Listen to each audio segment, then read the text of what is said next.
నమస్తే రమగారు. నమస్తే జయ. రమగారు, శుక్రవారం అండ్ మంగళవారం ఈ 2 రోజులు కూడా కొన్ని పనులు చెయ్యకూడదు అని చెప్తూ ఉంటారు. సహజంగా ఇంట్లో పెద్దవాళ్ళు ఎవరున్నా కూడా చేయకూడని పనులు చేస్తుంటే ఈ రోజు ఎందుకు చేస్తున్నావు అంటారు. అసలు చేయకూడని పనులేంటి, దాని వెనుకాల ఉన్న అంతరార్థాలు అవి ఖచ్చితంగా మనకు తెలియదు జయ. ఇవేంటంటే ప్రాంతాల వారీగా ఇలా చెప్పుకుంటూ ఉంటాం. కొన్ని చోట్ల మంగళవారాలు ఏ పని మొదలు పెట్టకూడదు అంటారు. మంగళవారం భౌమవారం అని, ఆయన ఏదో కోపిష్టివాడని, ఆవిడ మొదలెడితే పనులు ఏదో చెప్తారు. మంగళవారాన్ని జయవారం అనే లెక్క కూడా ఉంటుంది. మేము మంగళవారం జయవారం అనుకుంటాం. నాకు అసలు మంగళవారం సెంటిమెంట్ ఏం ఉండదు. మంగళవారం పనులు మొదలు పెట్టుకుంటారు. మా నాయన మనేవారు మంగళవారం అంటే జయవారం పనికి వస్తుందని. కొందరికి సిద్ధాంతం ఉండదు, కొందరికి సిద్ధాంతం ఉంటుంది. కొన్ని ఊళ్ళలో గురువారం కూడా చెయ్యరు. సాధారణంగా ప్రజలు చెయ్యకూడదు అనుకునే పనులు చెప్తాం. శుక్రవారం పెట్టుకుందాం. మొదట శుక్రవారం నాడు బూజులు దులపకూడదు. పూజా మందిరాలు అవి శుభ్రం చేసి మన ఇంట్లో ఉన్న చెత్తని దీన్ని బయట పంపించేసేయకూడదు. పాత సామాన్లు పాత బట్టలు ఎవరికి ఇవ్వకూడదు.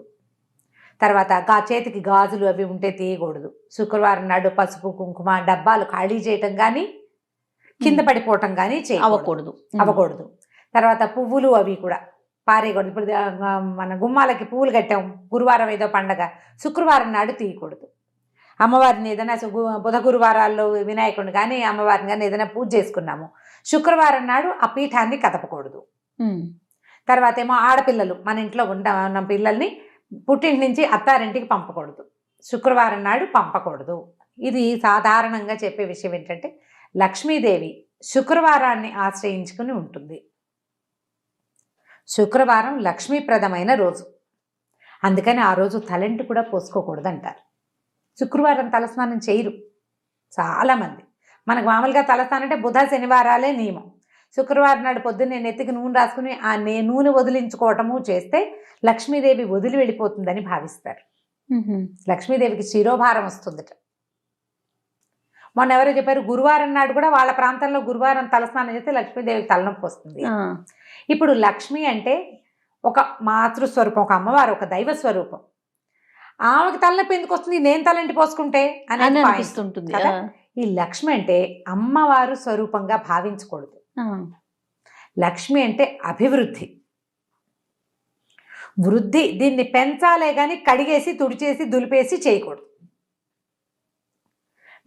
బియ్యపు సంచులు ఖాళీ చేసేయటము లాంటివి ఈ సమయంలో ఈ రోజున చేయకూడదు. ఇవాళ చేస్తే ఈ సమస్య వస్తుంది అని. ఆడపిల్లల్ని పంపించరు, అత్తారేళ్ళకి పంపించరు, పుట్టేళ్ళకి పంపించరు. ఒకవేళ ఆ రోజు వెళ్ళాల్సి వస్తే ముందు రోజు పంపించేస్తారు, లేదా మర్నాడు పొద్దున పెట్టుకుంటారు. కానీ శుక్రవారం నాడు వెళ్ళొద్దు అంటారు. అలా వెళ్ళిపోతే వాళ్ళ వెనకాల ఈ ఇంటి తాలూకు అభివృద్ధి నడిచెళ్ళిపోతుందని నమ్మకం. ఇది ఇవాళది నిన్నటిది కాదు, కొన్ని వందల సంవత్సరాలుగా మన ప్రాంతాల్లో నమ్ముతున్నవి. ఇలా అయ్యిందా అవలేదంటే ఎవరికి వాళ్ళ ప్రూఫ్ తీసుకోవాలి, అంతే కదా. ఇప్పుడు పోరి మనమే నేనే నమ్మను, నేనేదో బూజులు దులిపాను శుక్రవారం నాడు, మా ఇంట్లో అందరు అన్నారు, ఎవరో ఒకళ్ళిద్దరు అన్నారు, ఆ గడిది గుడ్డు నేనే నమ్మనని చెప్పాను. ఆ సాయంకాలం ఏ చెవి దుద్దో ఎక్కడో పడిపోయింది, నువ్వేం చేస్తావు? ఖచ్చితంగా నమ్ముతావు, నేను దులిపాను కాబట్టి ఇలా జరిగిందని భావించేస్తావు. లేదా ఇంకొంతమంది ఏంటంటే నువ్వు అన్నీ ఇలాగేంటో నీ వల్లే పోయిందంటారు. నా వల్ల పోలా, నువ్వు చేయటం వల్ల పోయిందంటాం. మళ్ళీ చేసేటప్పుడు ఆ కించగా ఉంటుంది లోపల మనకి. అమ్మో 2 నెలల క్రితం శుక్రవారం నాడు ఇల్లు దులిపితే చెవికమ్మ పోయింది, ఎంత కాదన్నా ఈ రోజుల్లో 10,000 రూపాయల వస్తువు, అంతేగా 10,000 ఏందే వస్తుందా చెవికమ్మ? రాదు. డబ్బు నష్టం కదా, దాన్ని మనం పూడ్చుకోవడానికి ఏం చేస్తాం, జాగ్రత్త, నెక్స్ట్ టైం చేయకుండా ఉంటాం, అంతే. అది మనకి అలవాటుగాను కొంతకాలానికి ఆచారంగాను పరిణమించేస్తుంది, అంతే కదా. ఇదే రకంగా మన ముందు కాలాల్లో జరిగి ఉండవచ్చు. అయితే దీనికి సైంటిఫిక్ రీజన్ లేదా ఏమనాలి, జ్యోతిష్యపరమైంది అలాంటిది ఏదైనా ఒకటి కావాలి అంటే మామూలుగా మనకి వారాలు ఉన్నాయి, ఆదివారం నుంచి శనివారం దాకా. ఆది సోమ మంగళ బుధ గురు శుక్రవారాలు, శుక్ర శని. వీటిలలో ఏంటంటే ఒక్కొక్క రోజుకి ఒక్కొక్క అధిపతి ఉంటాడు గ్రహాల రీత్యా. ఈ శుక్రవారము శుక్రుడు, దీనికి ఈ శుక్రగ్రహానికి మనం ఏం చేయాలి, ఏదైనా పూజించాలి, ఏదైనా తెచ్చుకోవాలి. ఆయనకి ఇష్టం అన్నమాట. పూజిస్తే పూజ అభివృద్ధి చెందుతుంది, ఏదైనా తెచ్చుకుంటే అభివృద్ధి చెందుతుంది. ఇచ్చినా పడేసినా దొరకదు మళ్ళీ. అవి రిపీటెడ్గా అవుతాయని చెప్తారు. ఓహో. ఆ గ్రహం తాలూకు ఇది ఉన్నప్పుడు ఆయన ప్రభావంలో మనం చేసిన పని ఏదైనా ఇబ్బడి ముబ్బడిగా అవుతుంది. ఇల్లంతా దులిపేసి చెత్త అంతా బయట పారేసావు, ఎప్పుడు నీ ఇంట్లో నుంచి బయటికే పోతూ ఉంటుంది. అలా కాకుండా నువ్వు ఏదైనా ఒక మంచిది తెచ్చుకున్నావు, ఎప్పుడు వస్తూనే ఉంటుంది. ఇదే పాయింట్. ఓకే. గ్రహాలను అనుసరించి ఈ విధానాన్ని అవలంబించేవాడు. మరి మంగళవారం ఏంటి రమ్మగారు? మంగళవారం కూడా ఇంచుమించుగా ఇలాంటిదే. మంగళవారము కుజుడు భూ సంబంధం, ఆయన భూమి పుత్రుడు. అవును. ఆయన కూడా ఏంటంటే ఆయన కొంచెం కోపిష్టివాడు, ఎర్రటివాడు, ఎర్రగా ఉంటాడు. ఆయనకి ఏంటంటే ప్రశాంతమైన వ్యవహారాలే కానీ పెద్ద పెద్ద వ్యవహారాలు అవి చేస్తే దురుసుగా అయిపోతుంది ఆ రోజున. ఆయన కోపిష్టివాడు కదా, కోపంగా ఉంటాడు. అందుకని కొన్ని ప్రాంతాల్లో ఈ మంగళవారాన్ని ఇట్లా నమ్ముతారనమాట. వాళ్ళు ఏదో మొదలు పెడితే తొందరపాటు పని కింద పరిణమించవచ్చు. అందుకు ఆ రోజు మొదలు పెట్టిపోకండి పనులు అంటారు. ఈ మంగళ శుక్రవారాల్లో హెయిర్ కట్ చేసుకోరు, గోళ్ళు తీయరు. మగవాళ్ళు హెయిర్ కట్, ఆడవాళ్ళు ఏముంది హెయిర్ కట్లు అనకూడదు కదా, క్షవరం చేయించుకోవటం, గడ్డం గీసుకోకుండా ఉండటం. గోల్డ్ ఎందుకంటే ఈ కట్ చేసేటప్పుడు ఏదైనా ప్రమాదం సంభవించే అవకాశాలు ఉన్నాయి కాబట్టి గోల్డ్ కత్తిరిస్తూ వేలు కదా కోసుకోవచ్చు. ఆ గోల్డ్ అక్కడ ఇక్కడ పడేసేయచ్చు ఇంట్లో. అలాంటివి అశుద్ధమైన వస్తువులు ఉంటే మనకి ఏదైనా ఇబ్బంది రావచ్చు. ఈ ఆలోచనలతోటే మనకి తొలి కాలం నుంచి వద్దనేవాళ్ళు. జ్ఞాపకంగా ఇప్పుడు వారం అంతా ఏవో చేస్తూనే ఉంటామా, ఓ 2 రోజులు చెయ్యొద్దు అంటే మనకే మంచిది కదా, అంతే, మనకి మంచిగా, అంతే. ఎందుకు మానేయాలి అని పోట్లాడద్దు. హాయిగా ఈ ఒక రోజైనా పని తప్పుతుందని సంతోషించండి. ఏమవుతుందని ప్రశ్నలు వద్దు, అంతే కదా రమ్మగారు, పెద్దవాళ్ళు పెట్టారు. కుశంకలు పడకూడదు. మనం ఈ రోజున ఇప్పుడు నీకు అత్యవసరం, నువ్వు ఇవాళ చేసి తీరాలి, లేకపోతే కుదరదు. నీకు రేపు శుక్రవారం, ఇవాళ చేసి ఆ పని, అది రేపు చేయకూడదు, ఈ రోజే చేసి.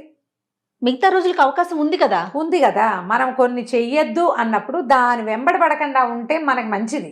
అంతే. కాదని చేస్తావు, ఏదైనా తేడా వస్తే ఆ ఫలితం ఎవరు అనుభవిస్తారు? మనమే. చెప్పిన వాడు కాదు, చేసిన వాడు అనుభవిస్తాడు. అవును. చేయకుండా ఉంటే సరిపోతుంది. మనం వీటిని ఎందుకు ప్రోత్సహించాలి, ఇలాంటివి ఒక భావం వస్తుంది. అప్పుడు మన అమ్మ మాట మనం వినాలా వద్దా? ఖచ్చితంగా వినాలి కదా రమ్మగారు. కదా, ఇప్పుడు మన అమ్మ మాట మనం వింటే మన మాట మన పిల్లలు వింటారు, తర్వాత వాళ్ళ పిల్లల మాట వాళ్ళు వింటారు. అంతేనా? ఇది కావాలి మనకి. ఒక వద్దు అని చెప్పినప్పుడు, ఒక నిరోధం విధించినప్పుడు దాన్ని పాటించండి. ప్రశ్నలు వద్దు, ప్రయత్నించండి, ప్రయత్నం చేయండి. మనకి దానివల్ల ఏమిటంటే జీవితాలకు ఒక నియమం ఏర్పడుతుంది కదా. ప్రధానమైంది ఈ రోజుల్లో ఇవి చేయకూడదు. ఇప్పుడు ఇంకా ఏం చేయకూడదు, మనం చీపుళ్ళు అలాంటివి కొనుక్కోకూడదు, మన ఇంట్లో పాత చీపురైనా బయట పారేయకూడదు, ఇలాంటివి చెప్తారు. తర్వాత ఎవరికి డబ్బులు ఇవ్వకూడదు, అప్పు ఇవ్వకూడదు. డబ్బులు ఇవ్వకూడదు అంటే కొనుక్కు రాకూడదు అంటే కొనుక్కోవచ్చు, కొనుక్కుని మనం వస్తువు తెచ్చుకోవచ్చు. తర్వాత శుక్రవారం మన ఇంట్లో పనిచేసిన వాళ్ళకి వాళ్ళు శుక్రవారంగా నేను ఇవ్వను అని అనకూడదు, అది తప్పు. మనం పని తీసుకున్నప్పుడు డబ్బు ఇవ్వచ్చు, ఒట్టిగా డబ్బులు ఇవ్వబోకండి. శుక్రవారం నాడు దానం చేయబోకండి. శుక్రవారం నాడు దానం చేయవలసిన విషయాలు కొన్ని ఉంటాయి. పువ్వులు, పళ్ళు దానం ఇవ్వచ్చు. పువ్వులు ఎవరికైనా శుక్రవారం నాడు పువ్వులు ఇస్తే మంచిది. ఓకే. మన ఇంటికి ఒక ముత్తైదు వస్తే ఆమెకు బొట్టు పెట్టి, వాళ్ళు శుక్రవారంగా తాంబూలం ఇవ్వకూడదేమో అని అనుకోవద్దు. బొట్టు పెట్టి తాంబూలం వస్తే లక్ష్మీదేవికి బొట్టు పెట్టి తాంబూలం ఇచ్చినట్టు. ఆ రోజున మన ఇంటికి వచ్చిన అతిథి అభ్యాగతులు లక్ష్మీ అంశగా భావించాలి. వాళ్ళకి చెయ్యొచ్చు, వాళ్ళకేం తప్పలేదు. ఉచితార్థం ఇవ్వద్దు. అనవసరమైన ఖర్చులు మానేయటానికి మంగళ శుక్రవారాలు 2 రోజులు ఖర్చు చేసినట్టున్నారు, అంతే. పెద్దవాళ్ళు అలా పెట్టారేమో. అంతే. ఇప్పుడు ఒక వస్తువు అర్జెంటుగా కావాలి, ఈ పూటకి మానేస్తే ఈ ఖర్చు ఈ రోజుకి మాంతాం, రేపటికి దాని అవసరం కూడా రాకపోవచ్చు.